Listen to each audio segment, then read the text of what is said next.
mental. So my point to you is, let's say a woman comes to me and says, my husband raped me, I want to do something.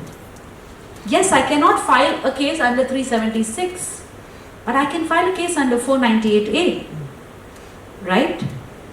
And remember something, and what I tried to say in the beginning of our conversation is, a married woman does not go through just one offense. That it's not a man who's coming and raping her and that's all he does. No. He will rape her at night. He will deprive her children of food at day. He will physically beat her. He will break her head. He will not permit her to do certain things. He will be absolutely abusive with her. And so it's a spectrum of violence. And if we are thinking of a law to deal with this issue, and if we are only going after the section of deleting the exception, yes, would I like the exception to be deleted? Definitely. But I think we need to think broader and bigger. We need to understand that a woman, a married woman, faces a very complex level of violence in her home. And it's all mixed up. And so, if you ask me, do I want a higher punishment because he raped her, which is 7 years, as against if he broke her head, he'll get 3 years? And my answer to that is no. I want her to decide what is important to her, because for me, if my husband broke my head, that would be very, very high on my level of what I would want to address. In fact, most women who come to us are saying that the fact that he doesn't give me money to feed my children is the thing that affects me the most, right? Because we're ready to take physical violence, we're ready to accept sexual violence, because we've just learned that that is what we do. But when he stops depriving her children of food, or he deprives the children of food, that's when she comes to me and says, I want to do something. So I would say that no man can rape his wife, and we should all be saying that very, very clearly. Not today, not 10 years ago, not 70 years ago. No man can rape his wife in this country. Now, how do we address it? Are we gunning for just the exception in 376, or are we going to look at it in a broader level of how do we criminalize this action and give more teeth to 498A in its definition? You asked me a question which I will answer now, which is, we got to act, 1983 is when we got cruelty to wives. 2005 is when we got the Domestic Violence Act. Now, the Domestic Violence Act was framed by women's rights organizations, a lot of supporters who work on this issue, and we took a long time to define what is domestic violence. And we said domestic violence is physical, emotional, sexual, verbal. So we did that. I would say we need that definition coming back into the criminal law to say, what does mental violence look like? What does physical violence look like? And according to me, rape is very clearly physical violence and should be covered here. So, yes, there is a very clear definition in the civil law. There's not so clear definition in the criminal law. And can we work at enhancing it? Because I just want to end with a little example.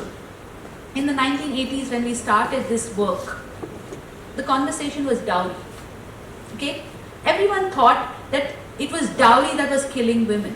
And I would think that it was an error on our part to reduce domestic violence to dowry. Because dowry is just one of the things she's facing. Yes, there's demand for dowry, but there is beating, but there is deprivation, there is insult, there's everything. So everyone thought that it was this dowry that was killing women and not the fact that men were killing women. And men do multiple offenses. It took us a long time to change that conversation to say, yes, dowry is one part, but let's call it domestic violence. And I feel that marital rape, if we seclude it and put it in this pedestal, we'll be doing another disservice to women who are saying, like very bravely I said, is that he raped me, he beat me, he didn't give me food, he did all these kind of things to me, and it came as a bucket, it came together. Thank you. So much for sharing that. I know that This resonates a lot from the work that you're already doing, and I understand the need for uniform definition across statutes. I think, Napanai, you wanted to say something? Sorry, I just wanted to do a quick intervention just to put it in perspective. Thank you, Audrey, for the very passionate argument put forth. Now, I just have a few questions to put forth.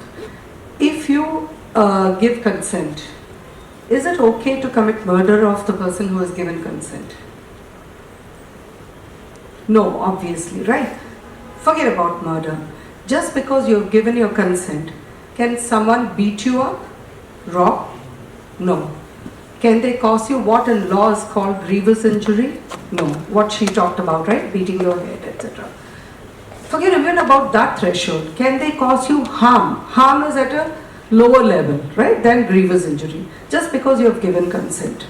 If you cannot do all these acts merely because someone has given their consent, then how is it permissible for you to do all these acts merely because law relies on a fiction of consent by a wife when she crosses that altar? So, what I was actually leading to when I was talking about the High Court judgments was this. The High Court judgments also takes it into this category of rape or unnatural offence, and then I would also segue to the central government's affidavit, which says you have alternatives. You have outraging modesty of a woman, you have sexual harassment, and you have 498A, cruelty to women. Now my statement is this: wife or not, if an offence falls within one of those general categories where consent cannot be the basis for a defence, then why are we just talking about rape or 498A?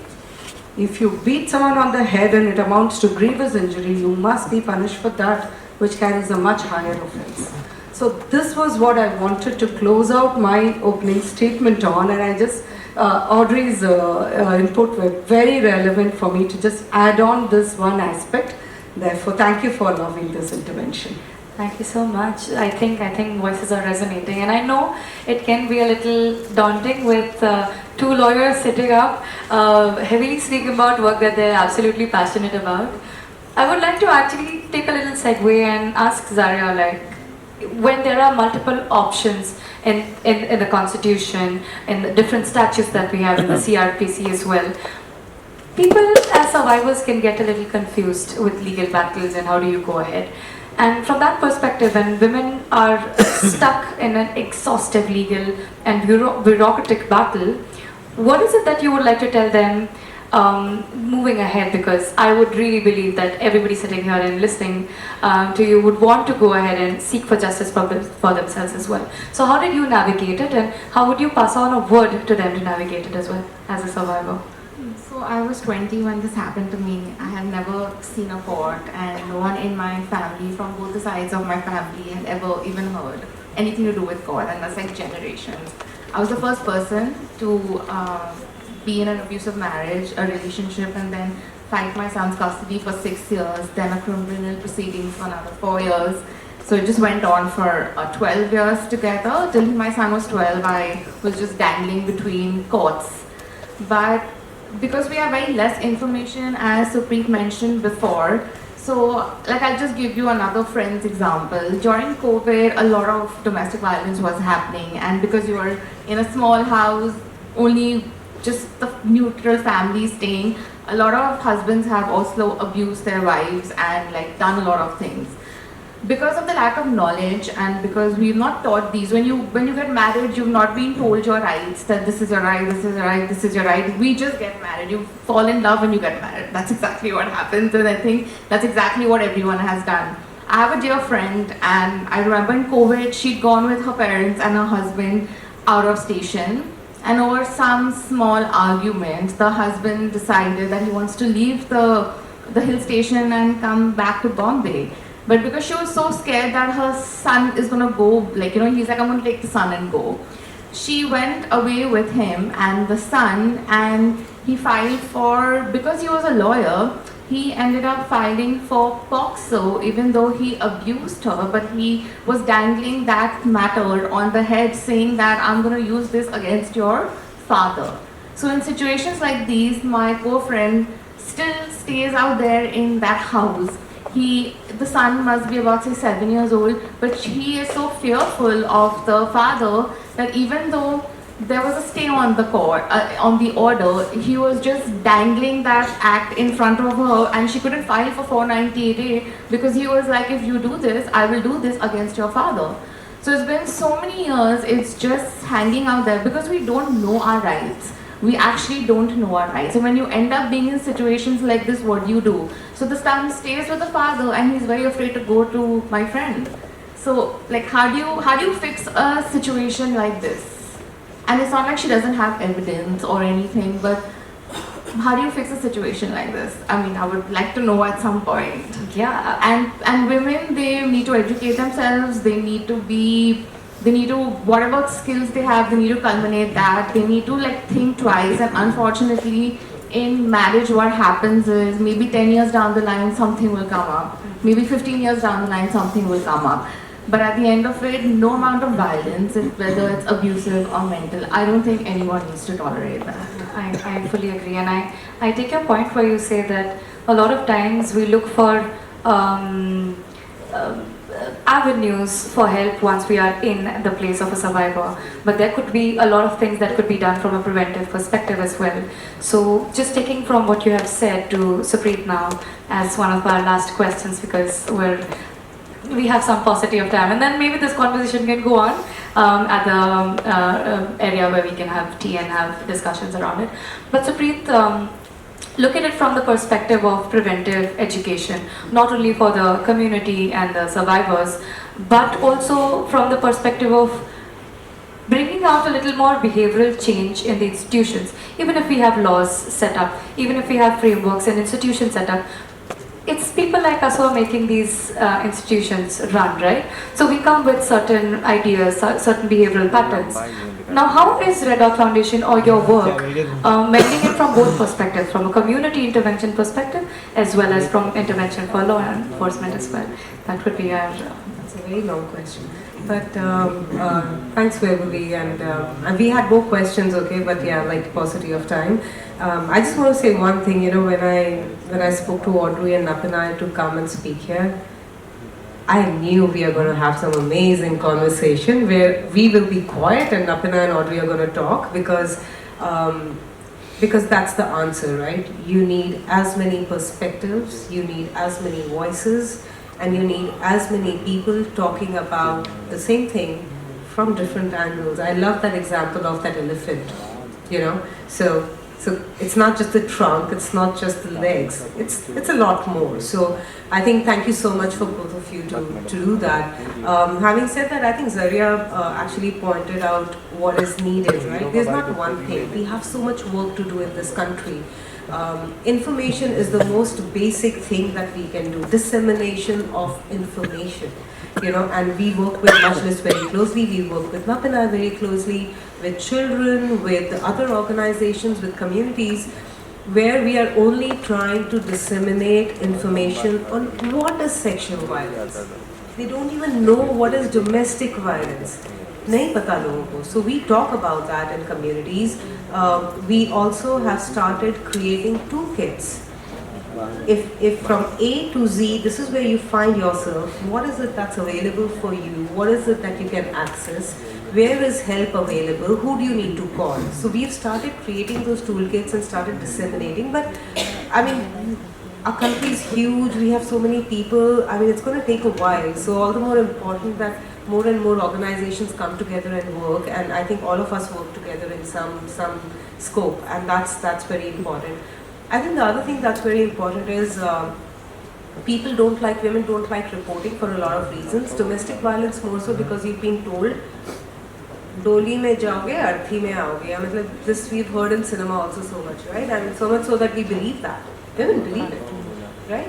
Yeah, when I got to file my 498A, the first police officer told me, ye ghar ki baat hai. Please take it back home. So I told him, I said, so do you want my ex-husband to like kill me or kill my son or do something to my parents, because he did a lot of things. He did a lot of abusive things. So I was like, so do you want my parents to come here to file for a murder? I think that's what struck him, and then I was called in, I think, 3 months by another officer, and they were like, okay, you have said a lot of things and we don't want anything to happen to you, and so on and so forth. So yeah, I've heard everything under the sun. I'm sure she documented also, and they were scared that if she actually goes out and talks about it, we are going to get into trouble. Right? I didn't talk about it honestly for 10 years. From 2005 to 2015, I didn't say a word to anyone. Only like my few friends, handful of people knew. My first interview happened in 2015. I think there was never looking back, because my lawyer was like, you have to speak about this on top of your voice. And I remember the only person who ever told me not to talk about this was a guy. He's like, oh, don't talk about what's happening to you because it's going to affect your son, this, all of that. And I told him, I said, my son is being saved from bullies like you, because in his school setup, they have a separate section for single parents.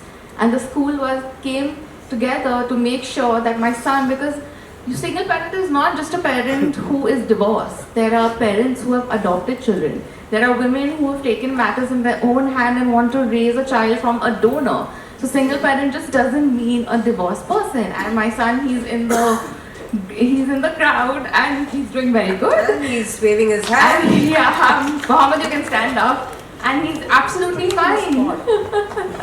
And he's absolutely fine. And his principal also is a child psychologist, and he told me, Miss Patni, you've done a fab job, because at the end of it, your son only needs love. He does not need to see violence, including a lawyer called Vandana Shah.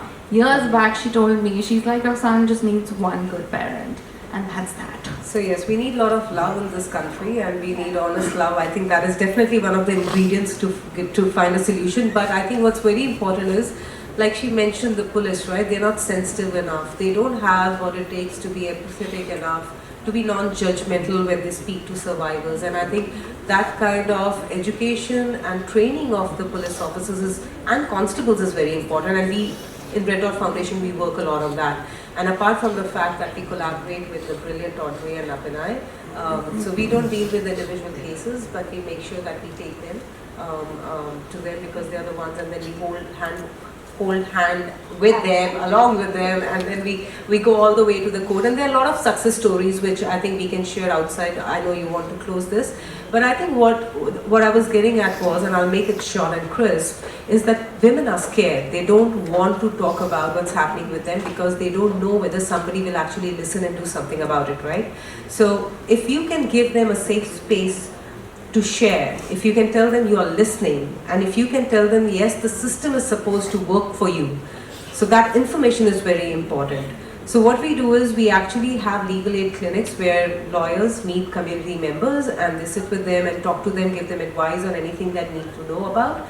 We also have open houses with police where we take these community women to the police station, where they talk to the police constables, inspectors, and don't forget the fact that you actually stood up and raised your voice against domestic violence before the Supreme Court, during the COVID lockdown. Yes. So during COVID, we had actually, we were getting a lot of calls, and I used to get a lot of calls from women, and they used to say that, my husband has been beating me for the past 5 days, and we don't know when the lockdown is getting over. Is there something we can do? And honestly, we didn't know, because we were like trying to call up people and find out if the government has any shelter homes for women, and is there some place they can go to? But we realized that there weren't. So I was actually telling women every evening, pack a bag, put these things. There was a checklist. Put this in your bag. Keep it in a place which is accessible to your door, the opening of the flat, so that you can move. And we were trying to work with them on finding a second place they can go to. So yes,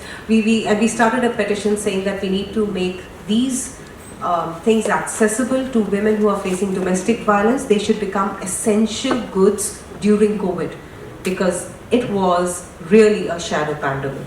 So I think, yes, okay, now you want to talk. Beverly, over to you. No, thank you so much. I think it's very important to show that information comes forth for prevention, and then there's other recourses as well. I'm extremely happy to take this conversation even more further ahead. Why? Because I'm fully invested in it, but we have definitely some restrictions. So I'm going to give you an opportunity to give one concluding line each, and then we can definitely take this conversation here and then there as well. One line or One one line. minute? One line. Can Okay. I say more than one line? Okay. The fact that we keep saying women, women, women, I think at this point we have to actually educate all the men around us, whether it's your son, your father, your husband, that they can educate other men who are probably more volatile that what they're doing is wrong, because it's not every man who's doing it. There are few men. I think you rightly said it, and this is my personal passion that we need to educate all our boys when they're really young and they're growing up on what consent means and what respect means, irrespective of the gender. And I think which is why it's very, very important and very, very close to my heart that we could find a male ally and an ambassador for our campaign, because I think he does this with his children and is with everyone around him. So, yeah. Thank you. Audrey? Yeah, I just wanted to remind the audience that all of us sitting here who are talking about our experience and have come out of it, the one thing that we did was we left behind the shame. We dropped the shame of speaking about it. For each of us, it was not easy, but to be able to drop that shame, to feel that it's not my shame, it's somebody else doing it to me. If we can just convince women that, you know, don't feel ashamed to speak about it. Just speak about it. I think that's the first point, and everything else works out. Thank you so much. So in fact, Supreet, one of the earliest sessions we had done together, that is Red Out Foundation, Cyber Sati Foundation, I had called it Beta Padao, Beta Bachao, you know. So I think now we should start sending that message out. So I wanted to close with these beautiful words from the Karnataka High Court's judgment, which said no, a rape is a rape. You know, this is what they say. A man is a man, an act is an act, rape is rape, be it performed by a man, the husband, on the woman, wife. And I'm paraphrasing to another part of the judgment here, which says, therefore, it's imperative for the lawmakers to now hear the voices of silence. We have been silent long. We are now speaking out. They didn't hear the voices of silence. Let's hope that they hear this voice of the infinite Sari. Let's hope that we don't have to wait for the hand of God, as did Draupadi, but the hand of law, be it from the legislature or from the judiciary, which is what I'm hoping for in the near future, because laws are glacial. We can't wait for the next couple of decades to protect ourselves. So let's hope that the Supreme Court now steps in and shows that we are no longer living in the 17th century. We have moved on. We need to move on in letter and spirit. Thank you. Thank you so much for sharing. A huge round of applause to these super women. Each one of them have done enough work for us, for our community, and for the children ahead as well, because domestic violence takes care of children as well as women. I would like to